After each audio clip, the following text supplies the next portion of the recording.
আসসালামু আলাইকুম সবাইকে। আশা করি সবাই ভালো আছেন, সুস্থ আছেন। আল্লাহর অশেষ মেহেরবানিতে আমিও অনেক ভালো আছি, সুস্থ আছি। আপনি আজকে একটা বিষয় নিয়ে আলোচনা করব। আপনি আপনার ভালো কাজ করে যান। আপনি যতটুকু আপনার সামর্থ্য কুলায় আপনি আপনার ভালো কাজগুলো করে যাবেন। আপনি আপনার সামর্থ্য অনুযায়ী আপনি আপনার ভালো কাজগুলো করতে থাকেন। কারো অপকর্মের জন্য, কারো খারাপ কিছুর জন্য আপনি আপনার মূল্যবোধ হারাবেন না।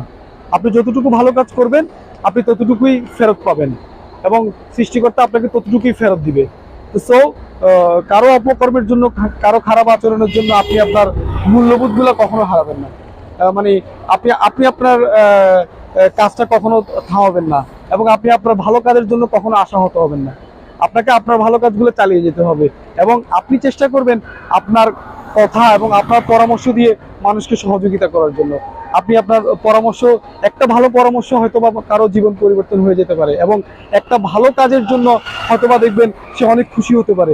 সৃষ্টিকর্তাও দেখবেন আপনি যদি মানুষকে খুশি করতে পারেন, আপনি যদি কাউকে আপনার পরামর্শ দিয়ে এবং আপনার কথা দিয়ে যদি কারোর জন্য ভালো কিছু করতে পারেন, সেটা দেখবেন কোনো না কোনো দিন আপনার কাছে ভালো রূপে ফিরে আসবে এবং সৃষ্টিকর্তা আপনার জন্য ওভাবেই সবকিছু তৈরি করে রাখবেন। আশা করি আপনার কথাগুলো ভালো লাগবে। আশা করি আপনারা আমার কথাগুলো মনোযোগী শুনেছেন। ইনশাল্লাহ আরেকদিন আরেক সময় আরেকটা বিষয় নিয়ে আলোচনা করবো। আসসালামু আলাইকুম সবাইকে।